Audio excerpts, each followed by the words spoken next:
My name is Lauren Ellison, and I was 35 years old when I walked into my own home and realized something I'd been avoiding for most of my life.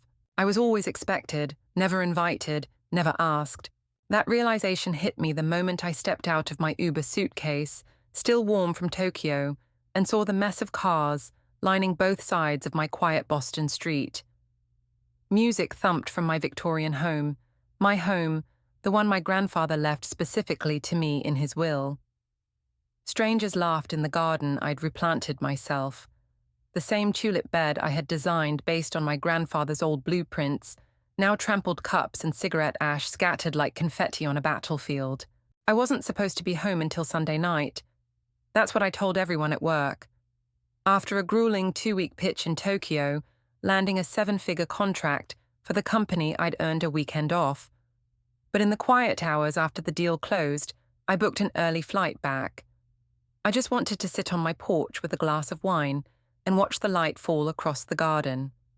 Alone, peacefully, maybe even cry a little. Success, especially for women like me, never felt as satisfying as I thought it would. But when I rolled my suitcase up the familiar stone path, I felt like an intruder. My hand-carved teak chairs had been moved into a makeshift smoking lounge. My koi pond had some man I didn't recognize tossing coins into it. Copper, toxic to the fish. I couldn't speak, not yet. I was too stunned. Children I'd never met shrieked through my flower beds. Adults in matching t-shirts stood clustered under a banner strung across the front porch. Ellison Family Reunion, 2025, bringing generations together. No one noticed me as I walked up my own front steps. Inside, it was chaos. The scent of perfume and alcohol hung thick in the air. Every room was packed. Voices rose in laughter and shouts. My foyer, the place where my grandfather used to tip his hat and say home again, kiddo, was a dumping ground for purses, jackets, and coolers. I scanned the crowd, disoriented.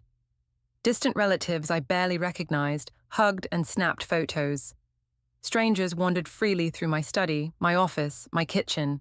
And then I saw her, my mother. She stood at my kitchen island, wearing one of my aprons, giving orders to catering staff like she owned the place. Her blonde hair was freshly styled, a corsage pinned to her new dress. She turned, and when she saw me, her smile faltered. "Lauren, what are you doing here?" she said, as if I had crashed her party. "I live here," I said slowly, my voice drowned by the sound of someone turning up the stereo. "It's just the family reunion," she said, waving a hand. "We didn't think you'd mind. You're always so busy with work." "I didn't know about it," I replied. "You didn't tell me." "Well," she said with a flick of irritation in her voice, "we used the spare key. You said it was for emergencies. And 88 people in my house is what an emergency of joy." Before she could answer, Ethan appeared. My younger brother, wearing a shirt that read, "Host." "Of course. You're back early," he said with a shrug. Surprise. The lack of genuine enthusiasm didn't surprise me. Ethan had always been the charming one, the golden boy who never had to try too hard. While I'd been grinding through college, sleeping in libraries and eating instant noodles, he'd bounced from failed business idea to failed business idea, and our mother, she funded every single one. This house, my house, was the one space that belonged to me. The one place I could breathe without being criticized, compared, or dismissed. My grandfather had known that. That's why he left it to me and not to them. So how could they think it was okay to take over my life without a word? I walked through the house in a haze. People greeted me like a stranger. "You look familiar," one man said. "Are you from the Illinois branch?" Another mistook me for the caterer. I reached my study. The antique desk, my grandfather's pride and joy, was pushed aside to make room for folding chairs. Rings from sweating glasses marred the 200-year-old finish. When I saw the burn mark, I had to walk away.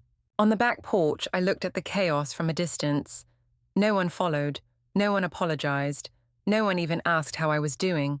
I picked up my suitcase, still sitting where I'd dropped it in the foyer, and walked back out into the night.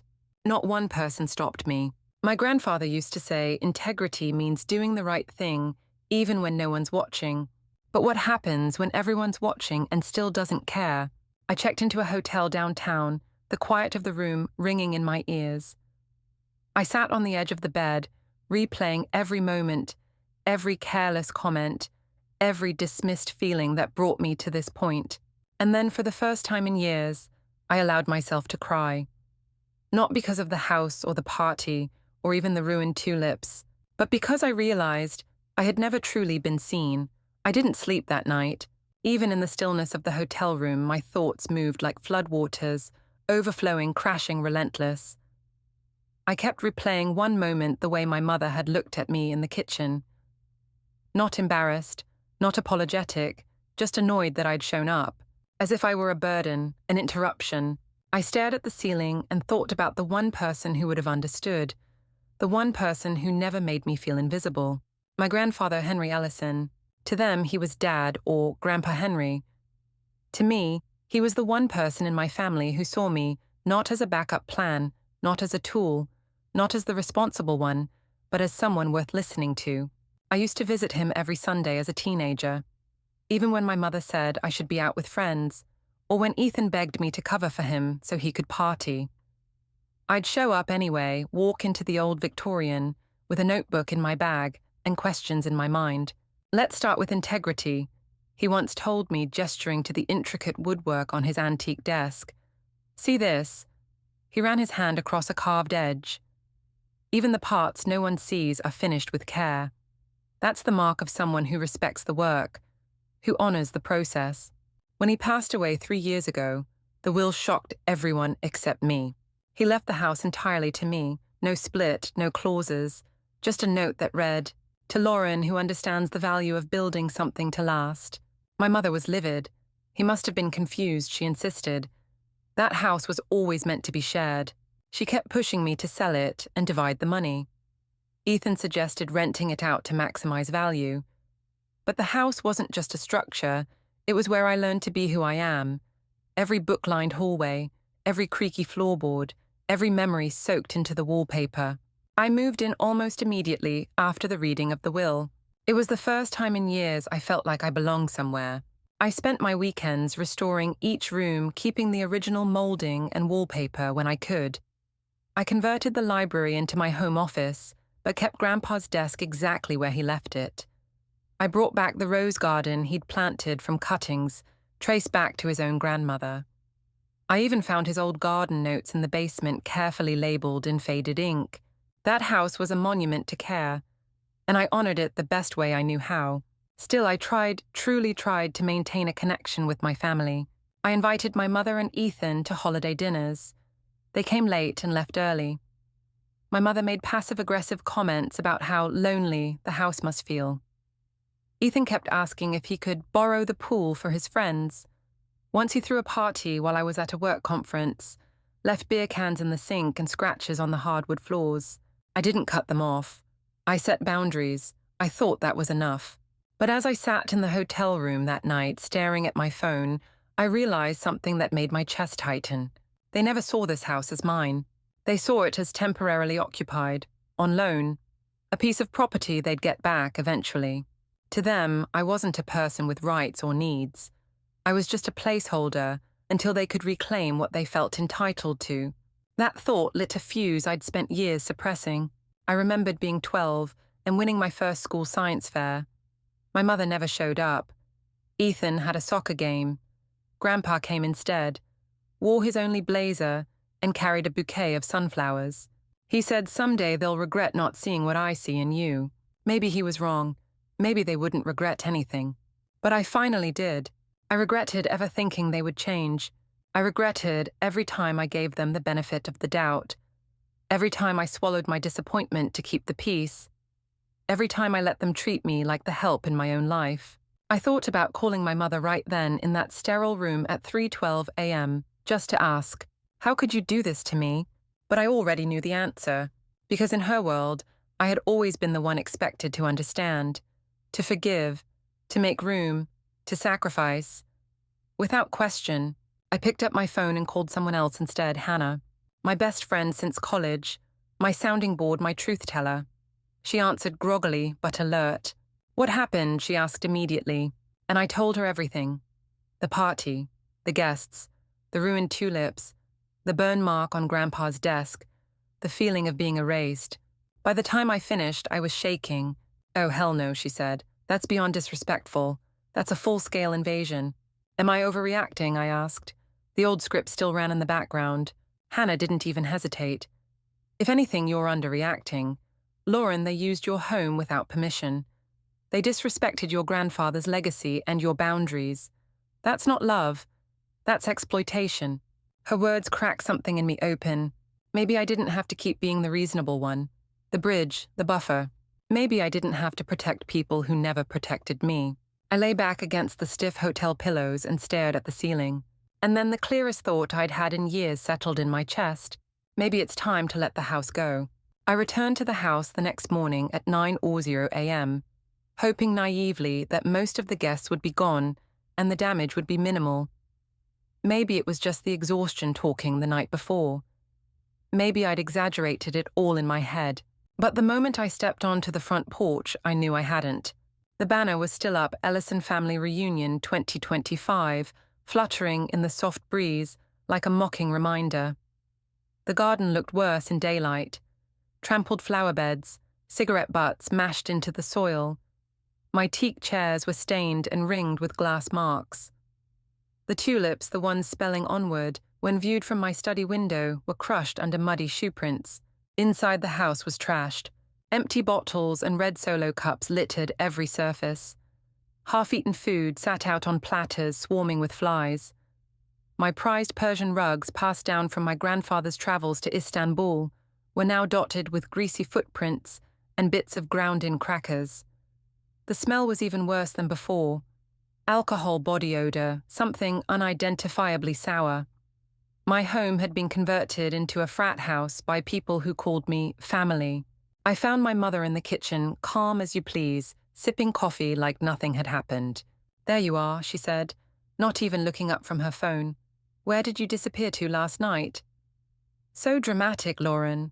"I stayed at a hotel," I said evenly. My bedroom was apparently being used as a coat check. She had the audacity to laugh. "Oh, that was Ethan's idea. We needed the space. You know how these things go. No apology, no ownership, just a shrug and a joke." "That's not the point," I said, my voice shaking. "You used my house without asking me. You didn't even tell me there was a reunion happening." She finally looked up, annoyed.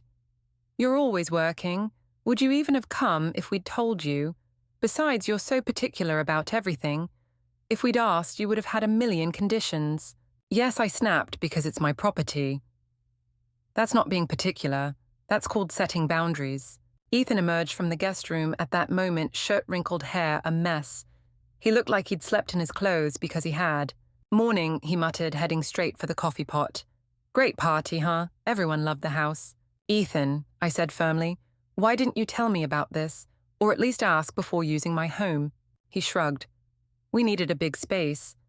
You've got all this room. Seemed obvious. What's the big deal? We're family." "The big deal," I said, feeling my voice rise, "is that you treated my home like a public venue. You didn't just gather here, you took over. Rearranged my furniture, used my personal things, invited people I don't even know. Technically, my mother interrupted, it's the family home. Your grandfather would have wanted everyone to enjoy it. That was it. The match that lit the fuse." I turned to her slowly. "Don't you dare tell me what Grandpa would have wanted. He left this house to me. Not to all of us, not to you, because he knew I would respect it. I needed air." I turned and walked through the house, needing to see it, really see it, with fresh eyes. And what I found sent me from angry to livid. In the study, my grandfather's antique mahogany desk, the same one where he taught me to draft my first architectural sketches, had a deep gouge across the top. A burn mark from a cigarette bloomed across the corner.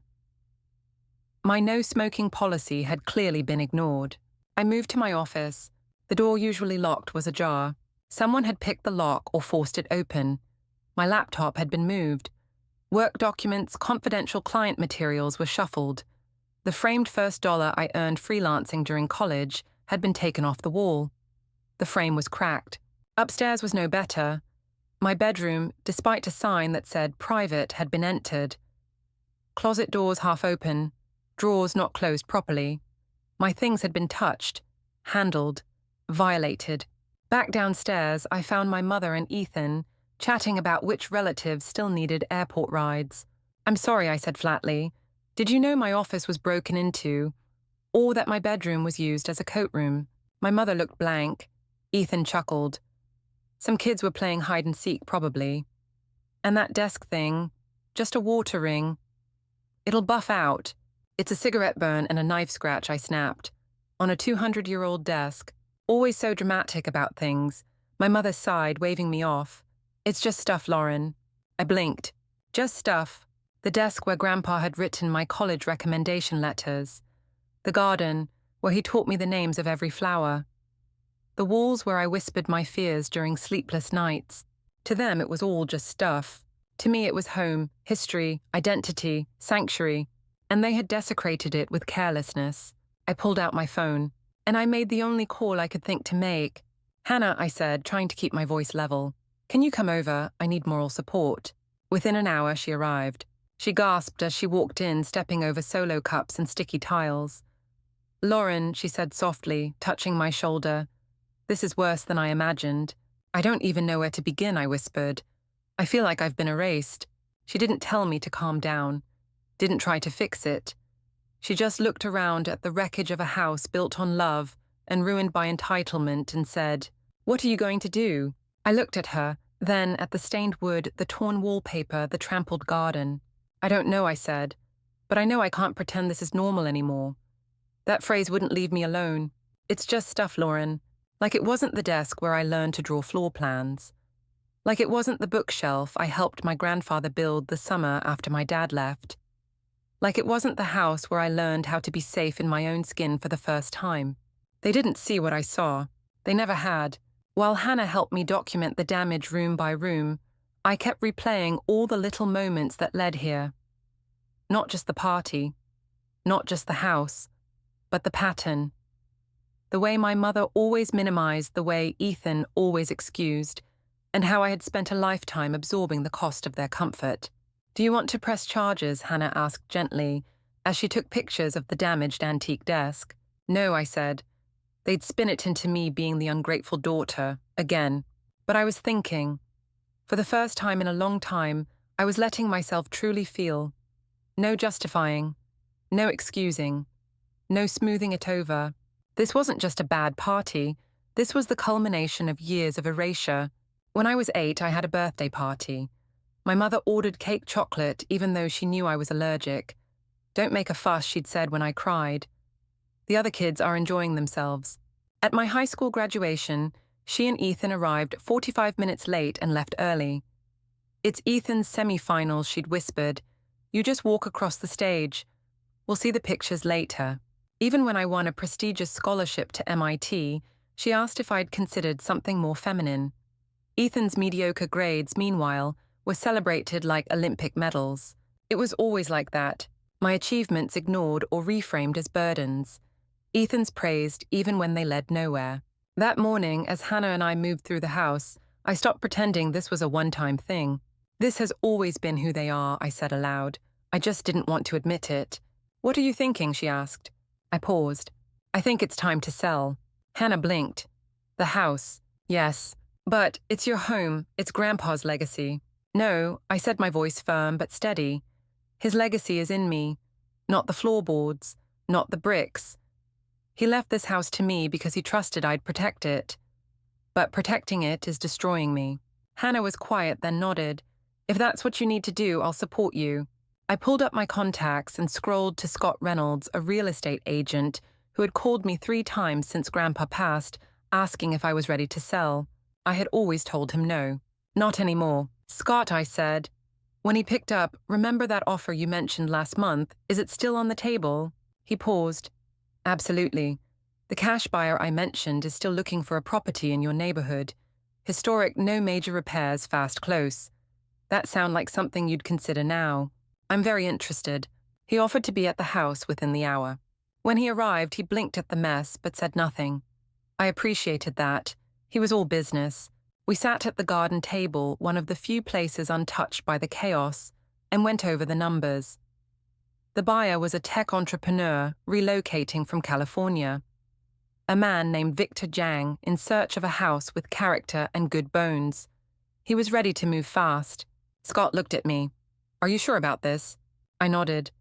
"The house is not the problem. It's what they've done to it. I need to choose peace." We began the paperwork. When Scott left, I walked back inside, feeling more grounded than I had in years.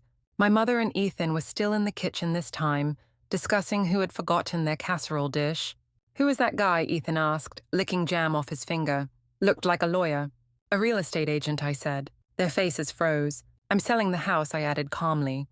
"You'll need to remove your things by tomorrow evening." My mother looked as if I'd slapped her. "You can't be serious. This house has been in our family for generations." "No," I corrected. "It was Grandpa's. Then it became mine." "That's what his will said. I've honored it for 3 years. You've dishonored it in one night." Ethan scoffed. "Come on, Lauren, you're overreacting. We said we're sorry." "Neither of you has actually apologized," I said. "But this isn't about apologies anymore. This is about boundaries. And the fact that once crossed some can't be uncrossed." "You're punishing us," my mother said, tears welling. "No," I replied. "I'm protecting me." My mother's voice shifted, softening in that manipulative way she'd perfected over decades. "Honey, you're upset. I understand. What we did was thoughtless. But selling Grandpa's house is a decision you'll regret forever."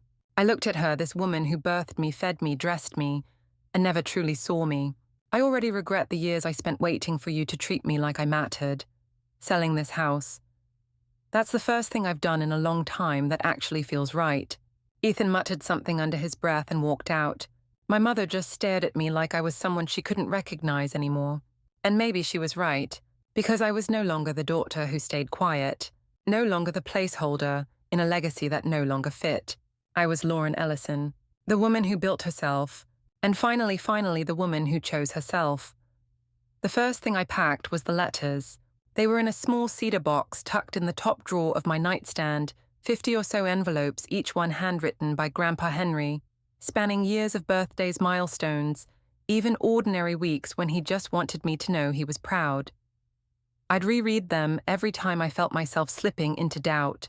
Each one felt like a hand on my shoulder, reminding me, you build your life like you build a bridge, carefully with integrity, even when the world rushes past you. I set the box gently into a larger crate, labeled Keep, along with a folder of my own journals, and a small wooden photo of us together at the MIT campus tour. He'd insisted on taking the picture, even though I protested.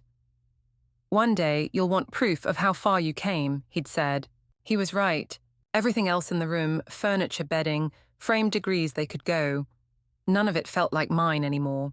That afternoon, Scott returned with the preliminary paperwork. The buyer, Victor Yang, had verbally accepted the price, $2.1 million. Cash. As is. No contingencies, no inspections, no repairs. "It's fast," Scott said, watching my face. "But clean. He's motivated, and he's serious. Once your lawyer signs off, we're good to close." I nodded. "Let's move forward." He made the call. 2 hours later, my lawyer, Diane Matthews, arrived sharp, discreet, with the kind of calm authority I needed to borrow for the next steps.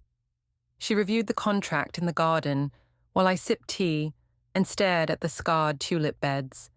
The breeze carried the scent of trampled roses. "Legally, you're solid," Diane said. "Emotionally." I took a long breath. Emotionally, I feel light and sad, but mostly light. She nodded once, understanding more than I said. "Then let's close it." I re-entered the house with a strange calm. My mother and Ethan sat in the living room, whispering furiously. Their heads snapped toward me when they saw Diane. "What is this?" my mother asked, rising to her feet. "What kind of business are you doing in our home?" Diane's eyebrow twitched, but she said nothing. She didn't need to. I answered, "This is my lawyer, and this is my home, at least until closing. I'm selling it." "You can't just sell our family's legacy," my mother stammered. I didn't flinch. "I can, and I am, because this house has become a monument to disrespect. Not to Grandpa, not anymore." Ethan stepped forward, suddenly puffed up. I could contest the will, say he wasn't in his right mind. Diane stepped in smoothly. "You're welcome to try, Mr. Ellison, but I conducted the legal and cognitive capacity review before the will was executed. The contestation window expired 18 months ago." His mouth clamped shut. My mother's eyes welled again. I didn't move. That night, I packed with precision. Only what mattered, only what belonged to me, not just in name, but in soul. The pocket watch Grandpa gave me on my 18th birthday. The tiny bonsai tree I'd been cultivating since his funeral. The box of engineering books he left me, annotated in the margins, with his looping cursive. I lingered on the last book, tracing a phrase he'd underlined in red. To build something worthy, you must first believe you are. For so long, I didn't. For so long, I thought if I kept giving patience, money, silence space, they'd finally treat me as someone worth keeping. But it was never about giving more. It was about never being allowed to take up space in the first place. This sale wasn't about money. It was about removing myself from the middle of a story I didn't write and didn't agree to be in anymore. The next morning, I was up early. I watered what was left of the tulips, took one final look at the crushed petals, and whispered goodbye. Victor arrived on time, as promised. He was younger than I expected. Early 40s, calm, clear-eyed, with the look of a man who knew how to listen more than he talked. A quiet strength. I appreciate the quick turnaround, he said, shaking my hand. I know this must be complicated. Not anymore, I replied. He walked through the house with respect, pausing at the molding, running his fingers along the railing of the staircase, admiring the original doorknobs. When we reached the study, he noticed the desk. American Empire style, he asked. 1830, my grandfather's. He crouched down to look at the burn. Shame, but fixable. I know a restorer in Cambridge. He's excellent. That simple gesture, a stranger caring for something my family had dismissed, hit me harder than expected. I nodded, unable to speak. We signed the closing documents at the dining table. No fanfare, no drama, just initials, signatures, a soft click of a pen, a cashier's check placed gently into my palm. And then it was done. The house was no longer mine. It was quiet. No shouting, no applause, no rain or thunder. Just the distant hum of Victor's assistant loading paperwork and the rustle of my coat as I stood. I handed him the keys. There's a hidden compartment in the library, I said, behind the third bookshelf from the left. My grandfather kept documents about the house. You might find them interesting. He smiled. I'll make sure they're preserved. I nodded, stepping back. You're welcome to visit if you ever want to see it again, he added. I gave a small, grateful smile. That chapter's closed. I've got new ones to write. When I walked out of the house that final time, the light hit my shoulders like a benediction. I paused at the garden gate, glanced back once, not with longing but with resolution. This wasn't just letting go of a house. It was letting go of the last version of myself who thought love had to be earned through sacrifice. No more. From that moment forward, I would only stay in places where I was invited, not tolerated. Where my stuff wasn't just material, but memory, meaning, and respect. I didn't know exactly what came next, but I knew it would be mine. The first week after I sold the house passed in a blur. I moved into a furnished apartment on the edge of Cambridge, a modest 2-bedroom with bland beige walls and the faint smell of industrial cleaner. It wasn't mine in the way the old house was, but it was quiet, clean, untouched, and best of all, completely mine. No one called, not my mother, not Ethan, not even a stray text filled with guilt or blame. That silence was louder than any argument. At first it stung like being cut off from a limb I'd always assumed was mine. Then, as each hour passed, it started to feel like relief. I wasn't waking up dreading who would violate my boundaries next. I wasn't spending energy planning how to be the good daughter or how to phrase things just right to avoid another dismissive scoff. For the first time in years, I wasn't managing anyone else's emotions, just my own. At work, I channeled everything into the Helvetica integration project. That Tokyo deal had launched our company into the European market, and I was now leading a global rollout team meetings at 6 a.m. back-end deployments at midnight. It should have been exhausting, but I felt alive. Hannah noticed the difference first. You're glowing, she said over our usual Thursday lunch. I smirked. That's just stress and sleep deprivation. No, she said, stirring her iced tea. It's like you're finally breathing with your whole chest. And I was. Because I'd finally stopped trying to make people love me by shrinking. On day 9, the silence broke. Not from my mother or Ethan, but from Facebook. Suddenly, I was flooded with messages from extended family members, cousins I hadn't seen in years, great aunts from out of state, even a second cousin I hadn't spoken to since I was 6. The messages were mostly the same. "I can't believe you sold the family home. Your mother is devastated. Your grandfather would be ashamed." Apparently, the version of the story floating around the Ellison grapevine was that I'd had a tantrum over a harmless family gathering and sold our shared legacy out of spite. There was no mention of the damage, no mention of the violation, no mention of the decades of being overlooked, dismissed, or used. I didn't respond to most messages, but one caught my eye. Melissa, a cousin on my dad's side. We weren't close, but she'd always been kind to me. Her message was short, and unlike the others, it didn't assume anything. "Hey Lauren, I heard some stuff about the house. Just wanted to check in. Are you okay, Melissa?" I stared at the screen for a few minutes before responding. "I'm okay. There's more to the story than you've probably heard, but I'm at peace with my decision. Hope you're well." She replied almost instantly. "Figured as much. Your mum and Ethan have always had their own version of reality. For what it's worth, I think Grandpa Henry would understand. He never let people walk over him either." Her words hit me in a place I didn't even know was bruised, because that was the fear I hadn't said out loud, not even to Hannah, that maybe I had betrayed his memory by walking away. But the more I thought about it, the more I knew the truth. Selling the house wasn't abandoning his legacy, it was living it. 2 weeks after closing, I received an unexpected email. Subject: Ellison Desk Restoration. From Victor Jang. "Hi Lauren, I hope you're well. Just wanted you to know that the restoration of your grandfather's desk has begun. The craftsman believes the damage can be fully reversed. When it's finished, would you like to have it? It seems to hold deep meaning for you." I stared at the screen, tears burning behind my eyes. Not because I wanted the desk back, I didn't, but because someone had recognized that it mattered, that it wasn't just stuff. I replied, "Thank you, Victor. I won't be taking it back. It belongs with the house. But it means more than I can say that you saw its value. Take good care of it. Take good care of all of it." Lauren, that night I sat alone in my apartment eating leftover pasta, staring at the blank wall where I planned to hang new photos. I hadn't chosen them yet, but I knew they wouldn't be old family portraits. They'd be mine, my friends, my travels, the tulips I'd grow again someday in a space no one else could trample.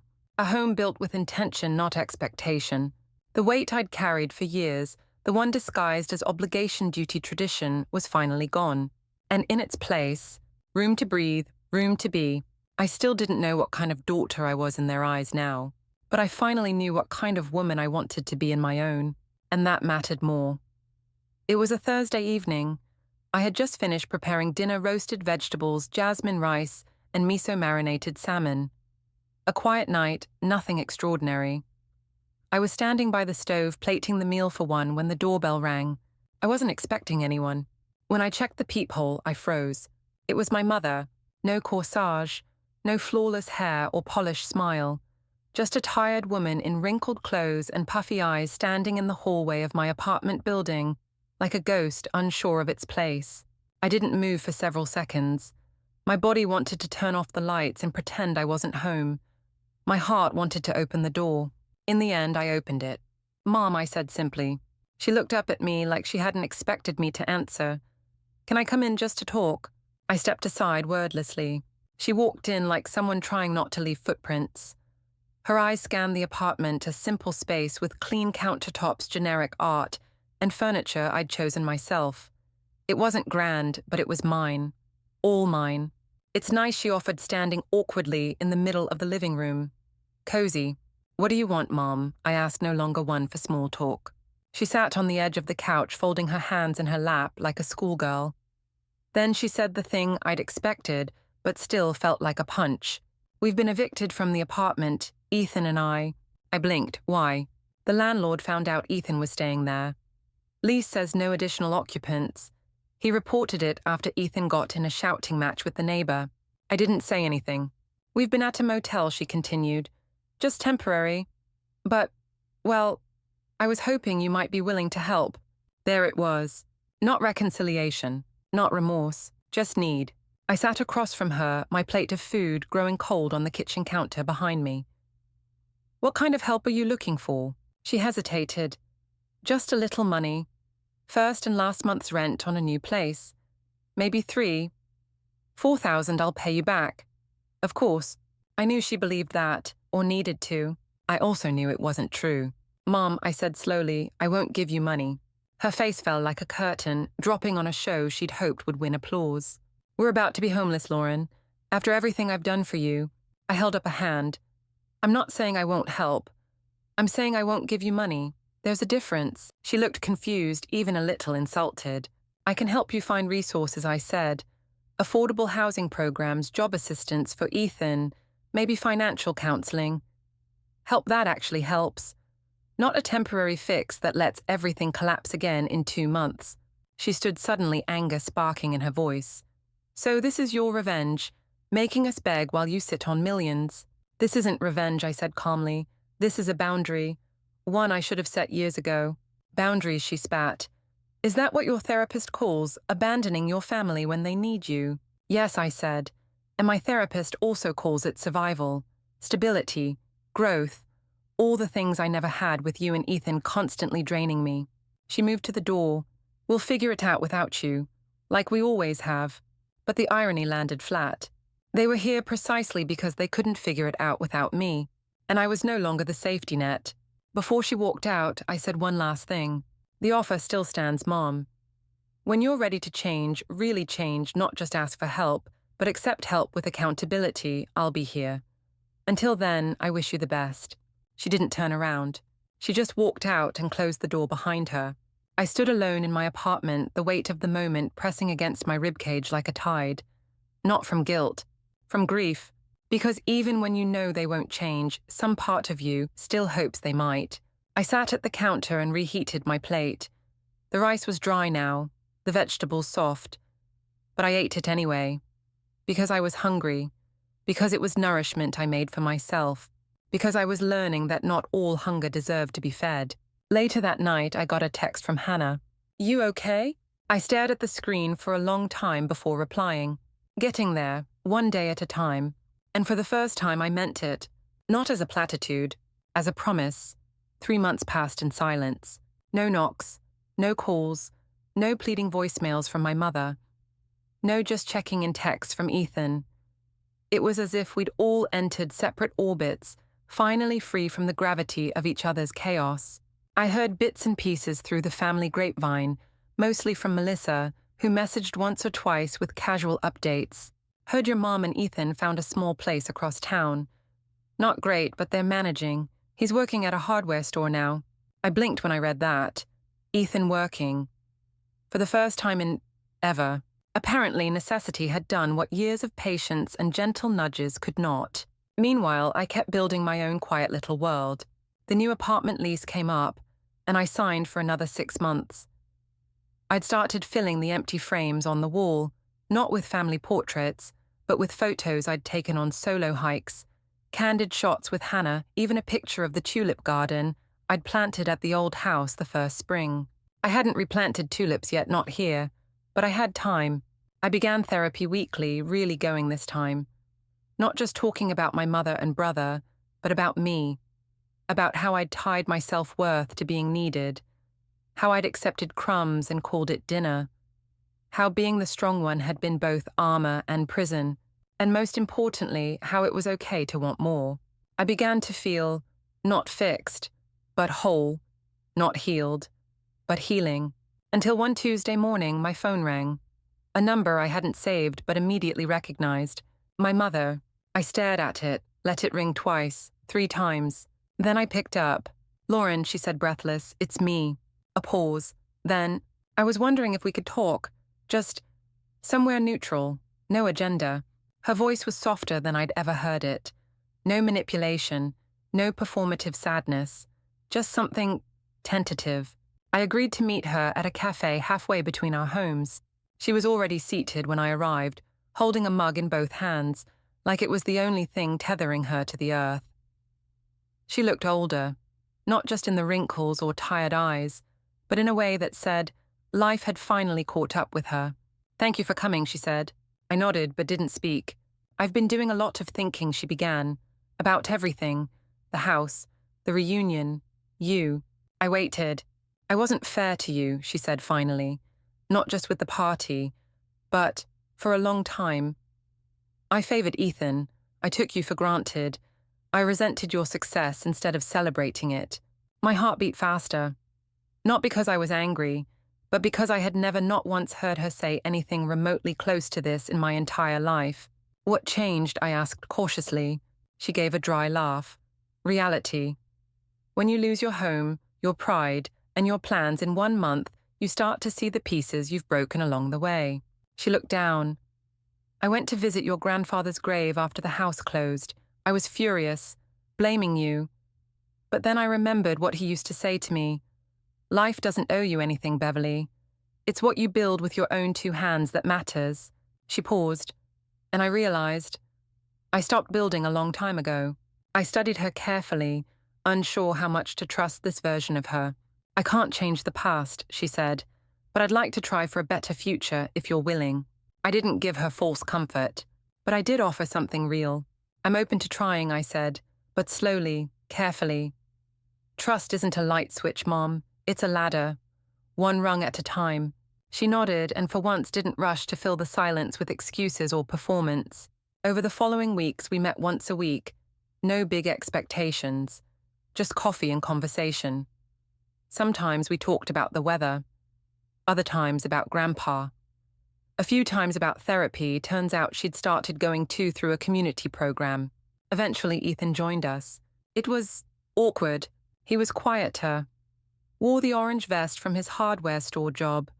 Looked like a man still trying to figure out who he was, without someone constantly cleaning up behind him. He didn't apologize right away, but one day, over a cheap lunch at a diner, he looked at me and said, "You think I'll ever earn your trust back?" I shrugged. "That depends on you." He nodded. "Fair." Then he added almost sheepishly, "I like fixing things. At the store. Stuff people throw out. There's something satisfying about taking something broken and making it work again." I didn't say anything. I didn't need to. He was beginning his own rebuild. Not every moment was comfortable. We still had hiccups. Old patterns peeked through like weeds in new soil. But now I knew how to pull them up before they spread. I had learned the difference between forgiving someone and reopening the door too soon. And perhaps most important of all, I'd finally stopped needing their approval to feel whole. I was no longer the girl in the shadows of the family tree. I was planting my own. And maybe the roots were beginning to hold.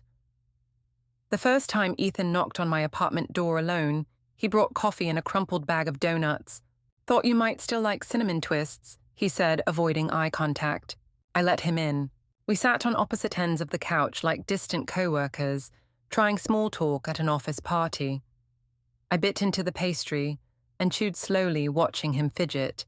He wore his hardware store uniform, orange polo name tag crooked. His hands were rougher than I remembered, dirt under his nails, a callus forming on his right thumb. "I didn't know you worked with your hands," I said. "I didn't either," he replied and then smiled faintly. "Turns out I'm not terrible at it." He pulled something from his pocket, a folded paper. "I got this last week," he said, placing it on the coffee table. It was a certificate, Massachusetts General Contractor's License, signed and dated. I took night classes, studied during my lunch breaks. I was surprised, not at the achievement, but at the quiet humility in his tone. I figured it was time I stopped, waiting for things to fall in my lap. I nodded. "That's good, Ethan." We sipped coffee in silence for a few moments. Then he asked, "Do you hate me?" I looked at him, my brother, once the golden child, now just a man trying to find his footing. "I don't hate you," I said, "but I don't trust you either. Not yet." "That's fair," he murmured. Over the next few months, we saw each other more often. Small, low-stakes visits, lunches, occasional texts. Sometimes he asked questions about business development or dealing with clients. Other times, he just told me stories about fixing a woman's fence, helping a retired veteran install new cabinets, learning how to replace faulty electrical panels. "You ever think about starting your own company?" I asked one day. He hesitated. "Maybe. Eventually. I want to make sure I can actually sustain something before I jump." That was new. Ethan used to chase ideas like butterflies, brief, beautiful, and always out of reach. This Ethan was pacing himself. Our mother remained more cautious. She still walked on conversational eggshells around me, afraid to say the wrong thing. But in time, we found a tentative rhythm. A monthly dinner at a neutral restaurant. Occasionally a walk through the park. One afternoon, while watching a group of toddlers feed ducks, she said, "I didn't know how to mother a daughter like you." I turned to her slowly. I always thought, if I just poured everything into Ethan, he'd become something great. I thought you didn't need me. You were already strong, already capable. I didn't know what to say to that, so I let her keep going. I realized now that I didn't protect you the way a mother should, and I leaned on you more than I should have. That wasn't fair. She reached into her coat pocket and pulled out an envelope. Inside was a photo me age 7, sitting at Grandpa's desk with a crayon in my hand and a look of deep concentration on my face. "He gave this to me once years ago," she said. "Told me she's already building. Your job is just to make sure no one knocks it down." Her voice cracked. I didn't do that. I took the photo in my hand, staring at the image. So small, so serious, so determined. I didn't forgive everything in that moment, but something eased. Not because she was perfect now, but because she was trying. Later that week, Ethan came to me with a website mock-up. I've been designing it myself. Took a couple online courses. I know it's not sleek like your stuff at work, but I want it to feel like me. Honest, local, reliable. The homepage read, "Ellison Handyman Services, built with integrity, fixed with care." I stared at the tagline. "That was Grandpa's motto," I said. "I remember," he replied quietly. He looked at me, and for the first time in years, I saw something unfamiliar in his eyes. Respect. Not expectation, not guilt, not performance. Just a brother looking at his sister and seeing her. "I want to get it right this time," he said. "Whatever comes next." I smiled. "Then start by delivering on what you promise. That's all any legacy really is." He nodded, one job at a time. Healing doesn't happen in grand gestures. It happens in shared donuts, in hesitant apologies, in slow, steady effort. I didn't know where our relationships would go or how far they could stretch before fraying again. But for the first time, I wasn't building bridges alone. This time they were bringing the bricks too. And maybe, just maybe, we'd learn how to build something that lasts. We chose a restaurant that was new to all of us, neutral territory. Not too fancy, not too familiar. Just a quiet bistro tucked between a used bookstore and a florist. I picked it specifically because there were no family memories tied to it. The idea was simple dinner. Just the three of us. No expectations. No heavy topics. Just see if we could share a meal without tension humming between every bite. I arrived early and was already seated when they came in together. My mother wore a navy sweater with pearls, understated appropriate. Ethan had shaved. That alone felt like a gesture. When they sat down, there was a moment where none of us knew who should speak first. So I did. "You look well," I said to Ethan, and I meant it. There was color in his face again. Some weight back on his frame. He didn't look lost anymore. "Thanks," he replied. "We just finished a kitchen remodel last week. I got to repurpose some old cabinets instead of tossing them. Felt good." I nodded, sipping my water. My mother looked between us, hands folded tightly in her lap. I made an apple pie," she said. "From Grandpa's recipe. I brought it in case anyone wants to take a slice home." There was something heartbreakingly hopeful in her voice. "I'd like that," I said softly. Dinner went on in that quiet, uncertain rhythm. Conversation bounced from Ethan's projects to my upcoming business trip, to a documentary my mother had seen about Japanese woodworking. No accusations, no emotional landmines. Just people eating together, people trying. At one point, Ethan glanced down at the dessert menu and chuckled. "Remember when you tried to make creme brulee and forgot the sugar?" My mother laughed. She blamed the recipe. I smiled despite myself. I was 12. Perfectionist even then, she teased gently. But the jab didn't sting this time. Because it wasn't meant to. It was nostalgia wrapped in warmth, not criticism. After dinner, we walked outside together. The air was crisp, the sky streaked with the final blush of sunset. They hesitated by the curb as I reached for my keys. "This was nice," my mother said. I nodded. It was. There was a beat of silence. Then Ethan asked, "Would you ever come see one of my job sites, when it's done? I'd like to show you. I'm proud of it." That caught me off guard. Not because I doubted his sincerity, but because I'd waited years to hear something like that. An invitation to witness his effort, not just his excuses. I'd like that, I said. My mother touched my arm lightly. Thank you for giving us this chance. I'm not promising anything, I said, honestly, but I'm open to continuing, as long as we all keep doing the work. They both nodded. This wasn't a hallmark ending. No group hug. No magical undoing of years of pain. Just 3 people standing on a sidewalk, awkward and hopeful, unsure of what came next, but finally facing forward. That night alone in my apartment, I unwrapped the pie. It wasn't perfect. The crust was uneven. One side had collapsed slightly, but it smelled like cinnamon and nutmeg and October afternoons in Grandpa's kitchen. I cut a slice and sat on my couch, feet tucked under me, the photo of young me at Grandpa's desk still framed on the side table. This was progress. Not dramatic, not loud, but real. Reconnection, not reunion. The difference, this time it wasn't about appearances. It was about intention, and for once that was enough. A few days later, I received a letter in the mail. Handwritten, from my mother. It was short. Lauren, I know I've failed you in many ways, and I know words aren't enough, but I'm learning. Slowly. Thank you for not closing the door entirely. I'll keep showing up. Love, Mom. I folded it and placed it in the same box where I kept Grandpa's letters. Because maybe, just maybe, this one belonged there too. Not because the past was rewritten, but because a new story was finally being written over it. Carefully, intentionally, like good craftsmanship. Spring returned in soft pastels and gentle rains, and with it a sense of quiet continuity I hadn't realized I craved. Life didn't erupt back into place after that dinner with my mother and Ethan. It didn't blossom like a film ending, where everything is suddenly healed. Instead, it unfolded in small, ordinary moments. A text from Ethan with a photo of a deck he'd rebuilt. A call from Mom to ask, not tell if I wanted to grab coffee that Sunday. An email from Victor Jiang. The restoration is complete. The desk turned out beautifully. My team even found a brass inlay signature we hadn't noticed before your grandfather's initials. We placed it beneath the glass. Just thought you'd like to know. He attached a photo. There it was. Polished, radiant, strong again.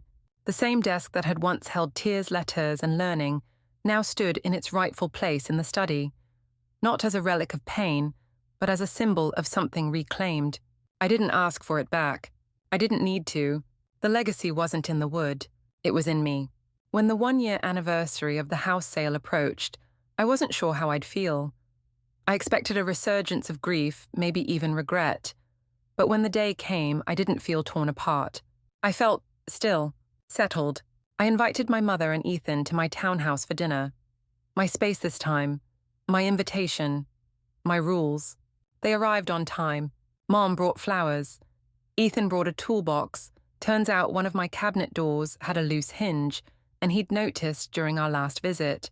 We sat around my small table, eating grilled chicken and roasted squash, talking about work and weather, and the weird things Boston drivers do at 4-way stops. Nothing dramatic, no declarations. Just family learning how to exist together without burning bridges to stay warm. After dessert, we lingered in the living room. Mom stood tea in hand and looked around slowly. I think your grandfather would be proud of you, she said. For selling the house, I asked, not defensively, just curious. She smiled. For having the courage to make hard choices. Maxwell never took the easy path either. Her words, simple as they were, settled in me, like a final missing puzzle piece. It wasn't about loyalty to walls or roofs or rose gardens. It was about loyalty to values, to the things he taught me quietly, steadily. That respect must go both ways. That love isn't proven through tolerance but through mutual regard. That you don't protect legacy by holding on to pain. You protect it by living fully and freely. Later that night, after they left, I stood in my tiny garden. No koi pond here, no teak chairs. Just a few planters, a modest trellis, and a neat line of tulips beginning to bloom, spelling out nothing in particular, just existing, because I'd planted them with care. I touched one stem, gently remembering the old design I used to replicate in Grandpa's yard. The word he loved so much, onward. And I thought, this is what it means to inherit something worth keeping. Not bricks, not furniture, not obligations, but clarity, peace, self-respect. A quiet, blooming life I built with my own two hands. A few months after that final dinner, I received one last message from Victor Young. This time, it wasn't just a photo of the restored desk, it was a full update on the house. Lauren, the renovations are complete. We preserved the historical moldings, the fireplace tiles, and most of the original woodwork. I've installed solar panels and upgraded the plumbing, but the bones of the house remain untouched. The garden has been replanted using your grandfather's notes. We even restored the tulip design onward. From the upstairs window, it reads clearly, "You built something here. Different now, yes, but honored. Victor." I stared at the message for a long time. Then I closed my laptop and sat in my own garden, surrounded by the sounds of birds, rustling leaves, and quiet. Different but honored. That phrase stayed with me, because I had spent so much of my life trying to hold on to things that hurt me out of loyalty, trying to preserve relationships out of duty, trying to keep a family functioning by sacrificing myself. But Grandpa hadn't taught me to hold on to pain. He'd taught me to build, to learn from what didn't work and try again, with better tools, with clearer lines. When I sold the house, some people called me impulsive, selfish, cold, but I knew what it really was. It was clarity. Selling that house wasn't just a transaction, it was a declaration. That I mattered, that my peace mattered, that boundaries weren't selfish, they were sacred. Now my days are quieter. I wake up in a home where no one enters without permission. I go to work with energy. I no longer spend managing other people's dysfunction. I come home to a space that reflects who I am now, not who I had to be to survive. I still see my mother and brother sometimes, carefully, with caution but also curiosity. Ethan's handyman business is steady. He even fixed a stair rail in my townhouse without bragging. My mother still struggles with control, but she asks more than she demands now.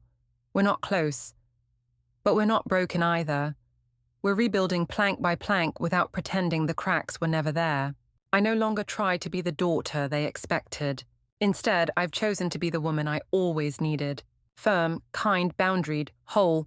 And if Grandpa could see me now, I think he'd say what he always used to. Some build with steel, some with code.